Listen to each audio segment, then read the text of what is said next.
screen where we know exactly what we're doing.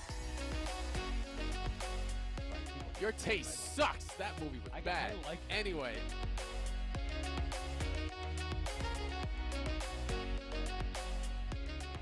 Five.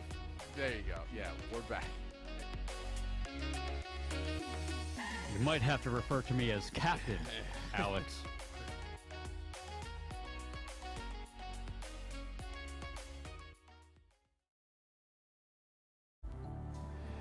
And we're here. We're live. It works. Yeah. My mic is hot. Your mic's hot. Your camera's actually on, and hopefully it'll stay on for the rest of the show. Probably not. I have 2 bars of battery left. If a black screen happens, do not adjust your TV sets, your CRTs, and your flat screens that are really this big. I know we used to call some CRTs flat screens and they were this big. It's just because the glass in the front was flat. Anyway, I am your current boomer of a host, Dre, a.k.a. Crash, and this, of course, is Alex, a.k.a. Sir Scralex in the building. It's your boy. We're here. We're live with Loading Screen. This is your morning podcast to cue your day up with. Of course, yes, of course, brought to you by Mike and Ike and Zip Chair for supporting the show and continuing to support not only the show, but amongst our other tournaments and other dope-ass events and talk shows we have here on the NSG channel. So welcome. It is happy Thursday, almost to the weekend. Hi, everybody. Everybody's working towards the weekend, right? That's just how it goes. And that's what we're at right now. How you feeling? I feel good, man. Good? Although, hold on. Another flight simulator story real quick. Oh, here we go. So you can change, I learned this last night, and I knew this, but I never looked it up, but you can change the sim time, like how long it takes to get certain places. You know, like right now I'm flying on a 1-to-1 scale in terms of time. So last night, and like every night before bed, I'm like, you know what, I haven't played Flight Simulator in a few days. Let me jump on. So I jump on last night, and I'm like, I kind of want to go to the Bahamas. So I was like, all right, I'll go to the Bahamas. So I took off in Orlando. Hour and a half flying to Nassau, however you pronounce that, to the Bahamas. And you know, I'm at 30,000 feet. You know, I'm at 30,000 feet. Hour and a half in. I'm like, man, like I can't wait till I get there because I want to fly around a little bit and like take a look at the islands, the water, all that stuff. Because apparently there's wildlife too. So excited. So I start my descent. My descent takes like 20 minutes, right? I'm in the air for an hour and a half at this point, like literal 1-to-1 time, right? I get right below the clouds and I can just see the islands. I'm like, yes, this looks gorgeous. Game crashes. I wasted an hour and a half of my life last night. So everything you just said. Look, all right, I get the hype behind Flight Simulator, kind of. I'm just keeping it 100. Yeah. Not my cup of tea.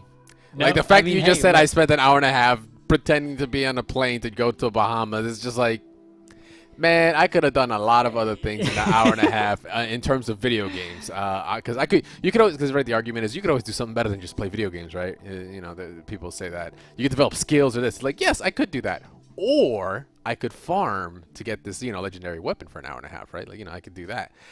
For me, though, I know the irony is I do have. Thanks for pointing that out, Gordy199. I do have aviators on, but that don't mean I like to be on a damn plane for an hour and a half, and that'd be my you know, my game of choice. Like, I know. Oh, no, they're getting...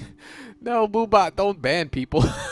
Wait, Moobot banned people? No, Moobot's out here swinging, Moobot is like, for some reason, timed somebody out. He's off his rocker, but he gets results. Somebody fire Moobot, dude. Sorry about that. But regardless, yeah, so Flight Simulator right now is kind of becoming like the crisis of the new age is like the game you test your rig to see if you can take it to whatever level. You know, can you run it at 60? I'm hearing, you know, most people are like they're happy running it at 30, right? It's a simulator game. It's not like there's a lot of movement. I'm on a 2080 Ti and I'm running it at 27. 2080 Ti and you're running at 20 at what res? Well, at our res, the 2K. Okay, the 51 20 or whatever, it's a 1440 or whatever. Okay, yeah, so that's just slightly, you're about 1 million pixels below 4K, so that's still very demanding, and also you're getting the super wide aspect ratio, so it's like that's a little additional there. But Yeah, it's slowly becoming that. So I'm waiting to see more benchmarks and like what people's rigs are gonna be like. Because this is gonna be the new. This is just gonna be one of the new benchmarking. I think games to see how powerful some of these cards are going to be in the future. And speaking of future cards, that's actually kind of where I'm leading us towards. Is we're going to talk about the 3090 from the video, because if you've been under the rock. Not The Rock, as in like neither the actor nor the prison out in California, but or the great movie with Sean Connery, but A Rock is what I meant to say. I know. I'm just like I'm on it today. I don't know why. You are what did you what? Okay, hold on. This workout regimen of yours is waking you up, bro. It's crazy. It's crazy. We have the new 3000 series GPUs that are coming out, where we are just waiting for an actual announcement. Of course, there's going to be the what is it? Supposed announcement September 1st, so we are quite literally 5 days away. What, 5 days? Yeah, I'm gonna say it's 5 days. I think I'm right. 2, 4, 5. Yeah, I'm good. Man, I am on point. 5 days away from now. It's gonna be Tuesday, so hopefully we will get a chance to either check it out if they do a live show or do their announcement around our time. We'll definitely cover it. But we're gonna finally actually get to see the confirmations as to the new cards, like the cost being the big part. I'm just bringing this video up because it's just like a really cool video that they released about the actual thermals and how they produce the cards. I like to see how they test it and all that how stuff. They test it, in vapor chambers, all that kind of stuff, like why you're producing heat, which is pretty cool. So 3090 supposedly what we know now, that has basically kind of been confirmed at this point. Like it's been ongoing for quite some time now. We're not going to see a TI series. We're not going to see a Super. We're going to go to the 90s. We haven't done a 90 since the 490. I don't think there was a 590. I think the 490 was the last one. Gaming at that point, or I didn't have a PC at that point. Gotcha. So it was around then. The 90 series is nothing new. So they're bringing it back. We talked about the cost that we're trying to see here, those 200 increments from like the supposed 60 series at like, what was it, $600? $600 for the 3060. Yeah, it was like 7 something for the 70 series, and it's like about 800 for that. Then I think you would think it's gonna go, oh, okay, for the 80 it's another 200, so we're at 1,000. You think, okay, $1,200 for the 3090. Supposedly it's more along the range of 1,400 for a 3080. I keep saying 20 because I'm not used to saying 30 yet. Right. But 3080 and then something along the lines of $2,000 for a 3090. I mean, holy hell. It's and I don't know if you heard Jacob and I talking about this before the show, but I honestly think this is going to be the highest card of this series. Consumer wise, right? Like because there's always consumer wise, because you can buy a card that's like $10,000 right now, but at that level it's like the Tesla Core ones, and they're meant for like AI computing and simulation. Like yes, you can always buy. Will it do anything to gaming? No, it won't. The value you get out of it, not even close, right. And I think that I think they're still going to have their 3080. They're going to have their 3070. Yeah. So that price point of 1,400. We'll probably see that again for the 3080. But yeah, dude, the 3090, like the fact that they're starting off swinging like this, we talked about it the other day. Like, I don't want to get it, but I want to get it. Yeah. I the more and more I think about it, I'm like, man, I'm gonna blessed position. I could possibly go for it and still be like, I won't hurt as bad. Yeah. But the thing about it, actually, on top of that, this was actually another article I saw. I'm not gonna pull it up because I'll just give you the basics right now. MSI is like, there's already sites of MSI power supplies with triple 8-pin adapters in it, ready for the next gen, kind of confirming like, yes, these will be that power hungry of cards. You have your 650, 750, and 850 power supplies out there. So we're already seeing those in the wild. Yeah, so it's happening, man. Like these cards are so now it's no longer just like upgrade your GPU, but if you get to like this level, you're gonna have to build a whole new PC. It's gonna get closer. It's just another addition. It's gonna be now for this. But once you do it, once you do it with like say this power supply, like you're not gonna need to upgrade a power supply for like so long. There hasn't been anything that has changed in that sense of of connections of of power in so many years that you could power supplies have been repeatedly a piece that, as long as it's like 80 plus certified, saying, hey, it's either gold, silver, gold, platinum, titanium, diamond, whatever, it just creates its efficiency. It'll last because it has higher quality parts inside of it. So the capacitors won't, with aging, they will still last you quite a long time, several builds. But now, because now there's this brand new GPU that has a specific need for an extra set of pins, now it's like, if you make the jump to that GPU level, then you also need to add the cost of the power supply, which is like, once again, it's a one-off, but it's an additional cost nonetheless up front. It's kind of like that early adopter premium you have to spend. So let me ask you this. Obviously all the consoles are coming out with their next gen. 24 gigs of VRAM. GDDR6 X VRAM. Do you think and I mean, we've seen 8 and 11 and 12 gigs of VRAM for several years now, maybe almost a decade, close to a decade, and this is like, I don't know, this is a significant jump, and I'm wondering if this is like, all right, like all the consoles are going quote unquote next gen.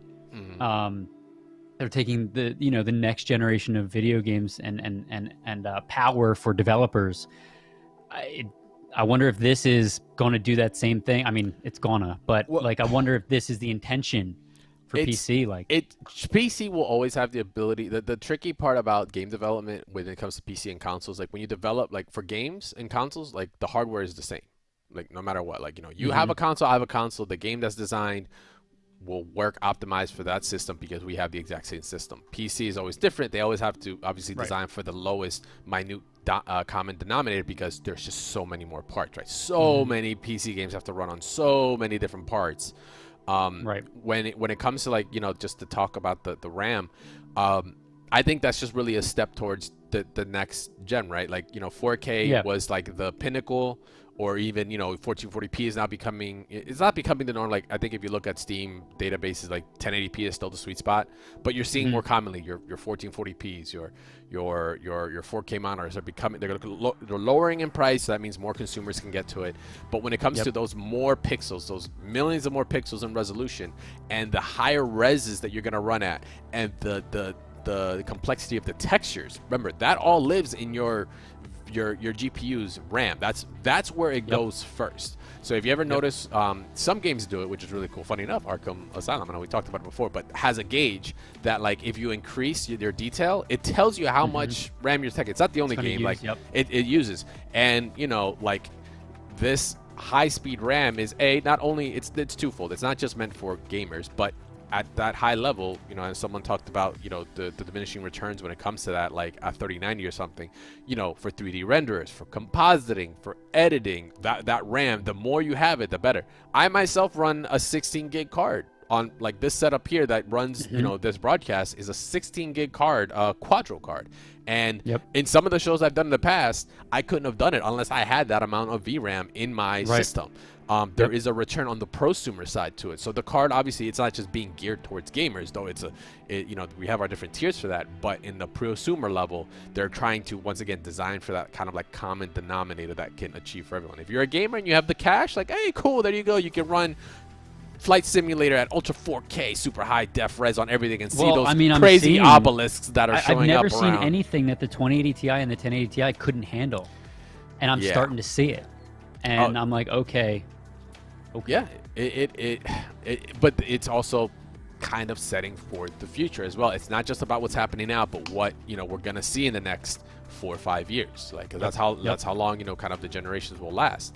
And Hector Green also posted Monster Hunter uses that too. Yes, Monster Hunter does include that whole. So Hector Green in chat also said, I'm curious at the i9. So this is obviously things that you have to think about when you're upgrading your GPU is your CPU, and like the i9 9900K could potentially bottleneck it. Granted, the i9 that is really strong.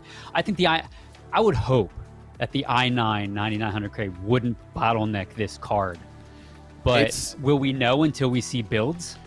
Um, well, once we have our hands on it, yes. Like, you know, CPU bottlenecking towards GPU is a thing. You know, you have a slower CPU. It doesn't matter if you have a 2080 Ti. Like, it will only go as fast as your CPU is able to take those instructions and make it happen.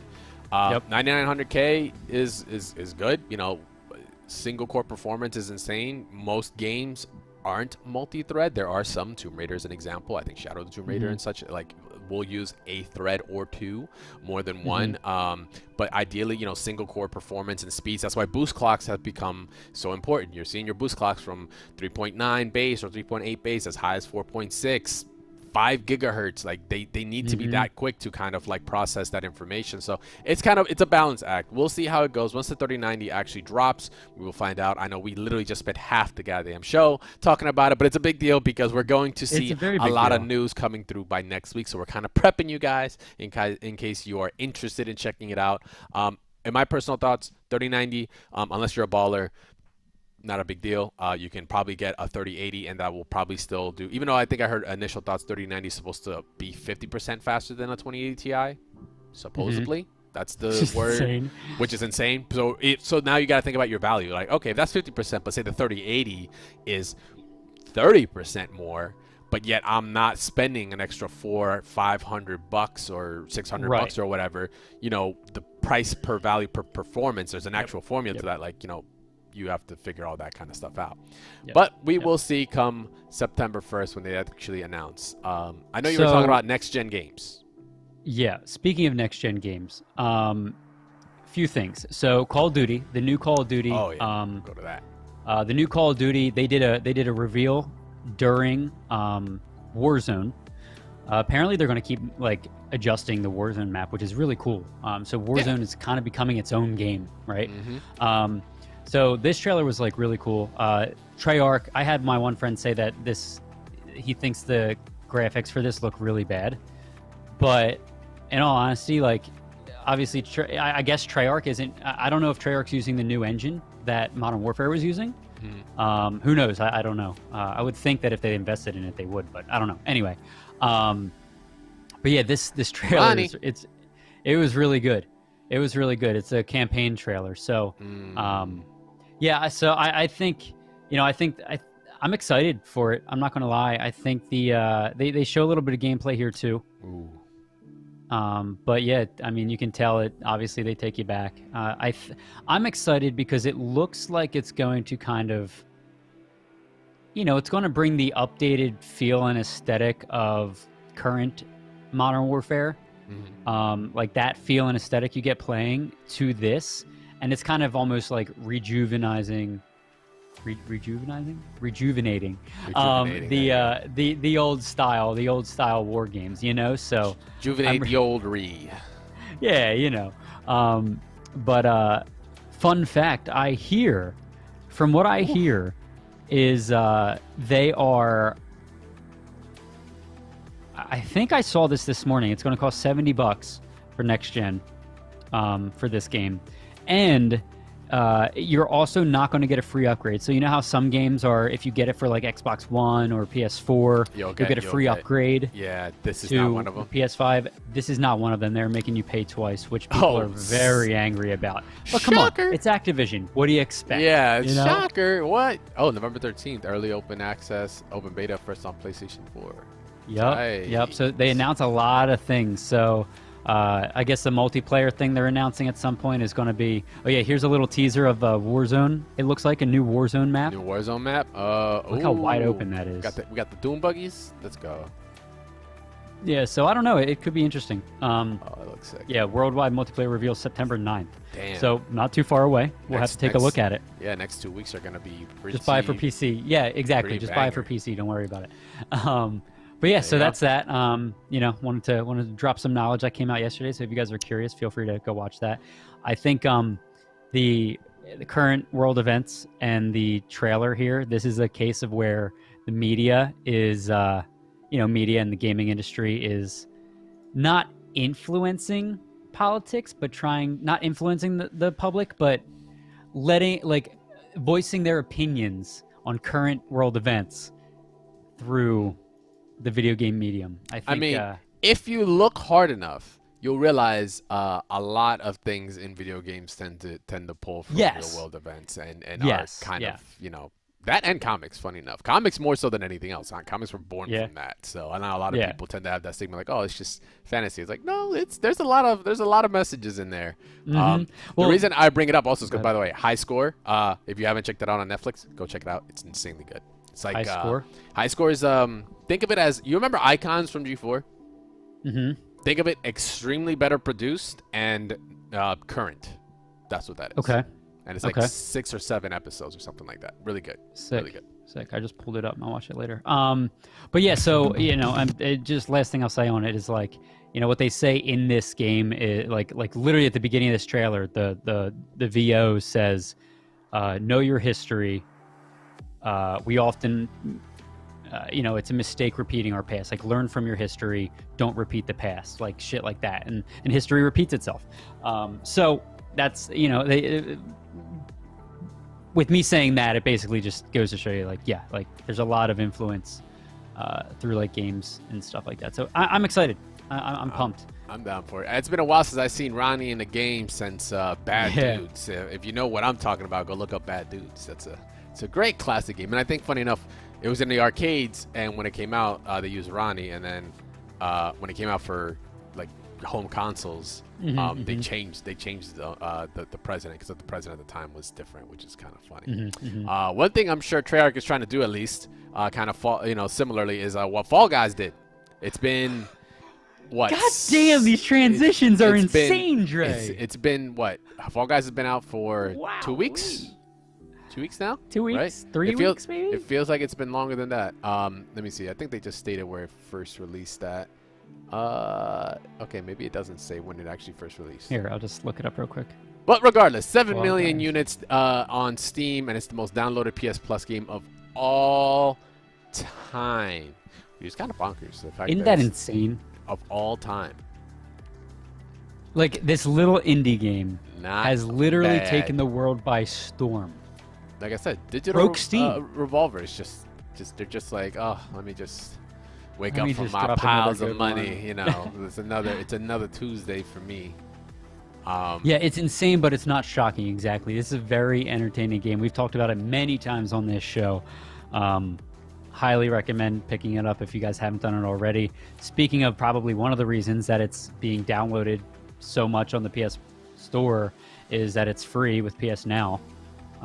So, but I mean, it's overall, got the formula, game. right? You know, it's family friendly. Kids can get into it. Parents will love their kids to play it. It's not crazy violent. It's vibrant. It's fun. Keyword, you know, it's kind of a big deal right there, right? It's fun. Yep. You can make a drinking game out of it, as Alex keeps stating every show.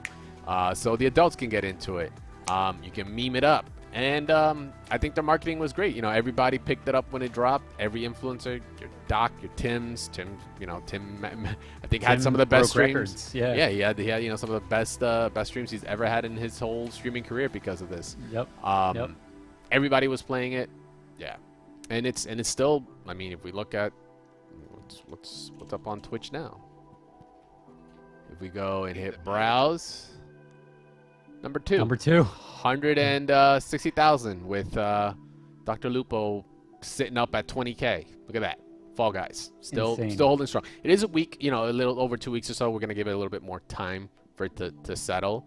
Because there is a, like stocks, right? It's like you hit your high point and then you equal out at some point.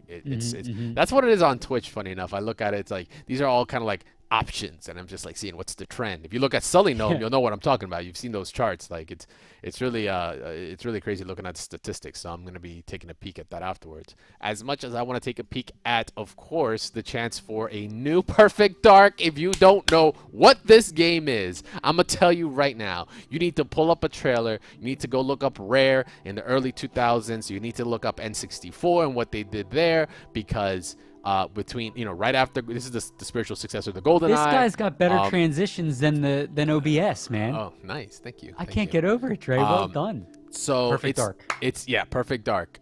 Supposedly, reportedly coming to the Xbox Series X, which would be amazing. It's been 15 years since the last one, which was Perfect Dark Zero. Do you have that gameplay up? because I want to point some things out in that gameplay. Let me see if I got it. You I said have to. there's There's a specific part in it. If you go to an hour and 4 minutes into the playthrough, God, that was when story campaigns were only like 4 hours. Jeez. Yeah, remember that. Now we get mad days? if they're 4 hours. You know, like shit. This is about an hour 6 in, or are you saying hour 4? Hour 4. Because I want to show something that really. So this. Like look at the lighting and the reflections and all that stuff. This was Xbox 360. Yeah. I remember getting this game specifically because of the demo for it. Made it look at the waterfall there. Yeah. Do you remember when these graphics were revolutionary? Do you remember that? Yeah, I do. I mean, some of this stuff still looks good. It's like when you start getting the idea of light diffusion and bouncing off certain things. It isn't. Some of it is baked in. Don't get me wrong. Some of it they definitely took shortcuts where you can tell some things are baked in because it just would be to dynamically render that real time. You know, would chug something at times, whether it be frame rate or whatever, or optimizing for it. But yeah, this was like that transition where you're starting to see it and you're starting to peep it out in consoles as well. Yeah, this game is awesome. So supposedly a new one coming for Xbox Series X. So I am just stoked. What did that tweet say again? That tweet said, the tweet was like, I didn't confirm it, but it was hinted that in the world of Perfect Dark, there will be a game coming. Excuse me. Okay, not confirmed. It's a loaded term that it's confirmed that it's Perfect Dark, 100%. This is Jeff Grubb stating this out. But it might not be exactly Perfect Dark, but it's playing in this universe. And if you know Perfect Dark, you know we got everything from aliens to espionage, all that good stuff. That's all in this. But supposedly it's going to take place here. We don't know if, we're going to have... It's going to sound crazy. I'm trying to remember. I believe it's Joanna Dark, right? That's her name? That's the protagonist name? Yes, I am correct. Yes, Joanna Dark. Cool. Just making sure. I had to fact check myself. I don't want to put out any bad information there. Yeah, so supposedly, that's what's going on. I don't know if Rare is involved 100%, because I don't think Rare, let me see. Well, actually, no, the previous two were developed by Rare, but they, right now they have new IPs. They've kind of shown that they're working on new IPs and not really focusing on pulling from existing IPs and giving them a new game with things like Everwild and such. But we're seeing games such as Fable that are getting a new, not to say that they're by Rare, but I'm just saying they're, Microsoft is interested in pulling some of these franchises, these already established IPs with, communities behind them that are excited to actually, see a new entry into it. And once again, software is what's going to push it. So if a Perfect Dark drops, I know many of people will buy an Xbox Series X just for that. But if it's gonna be on Xbox Series X, most likely it's also gonna be on PC. So PC as well. Yep. We'll see what happens. Euphoria says Perfect Dark was insane. It was my favorite game as a kid. Yeah. It seriously, it was one of my favorites as a kid. It was a lot, man. So to put it in perspective, because remember it started from like GoldenEye, right? GoldenEye always kind of for me will be my joint. Let me see. God, that was so much fun. Putting the trip mines down and, oh, baby. Yeah. Oh, my God. Let me see. I'm trying to find the meme. Oh, there we go. Yes. This is, let me see. It's the father actually showing his son GoldenEye for the first time. And he is tripping out. And this is how I feel. Some people in this generation are going to feel this way. Can you hear that audio? I can't. Oh, you can't hear it right now? Hold up. No. What? You sure? There it goes. Now I can. It was very low. This is how it would feel at the same time too. You know nothing about this player.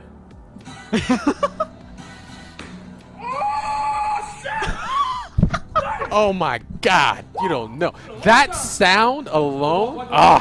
This. You're dead. God. Damn right player. That's amazing. Oh my God. Wait, can you hold on? Go back. I need to. That is. Do it again. The kid, he's booting it up. He actually has it up. They actually got the damn N64 controllers, and he's just like, yeah. Whoa, player. This is your ass, player. This is your ass, player. You know nothing about this player.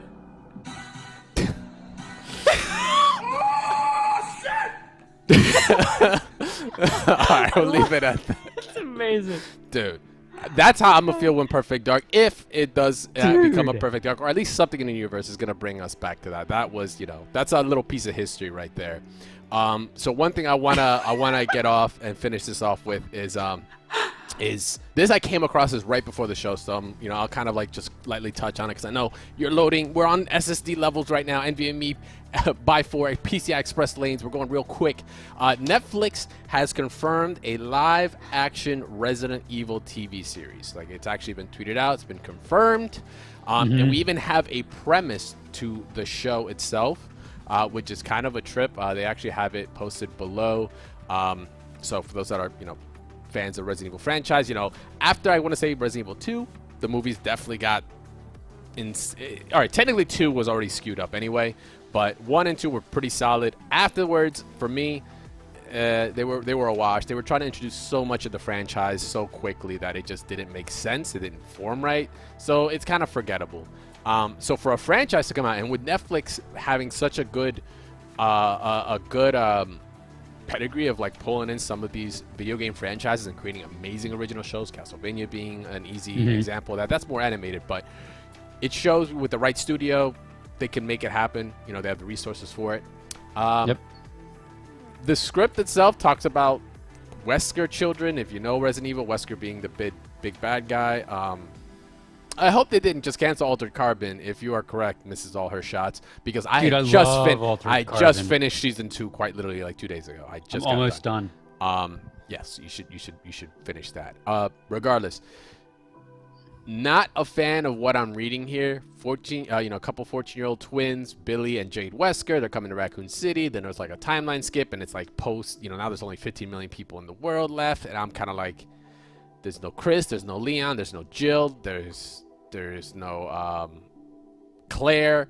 I'm just like, what? Like, it's gonna have separate timelines, and it's like confusing me a little bit here, and I don't know what the premise is, because once again, we're going post-world apocalyptic after some sort of genocide happened, which hasn't happened in a Resident Evil game. They're kind of like, seems like they're pushing the events of like the movies, which they weren't really that well received anyway, so why are you even bringing that up? I don't know.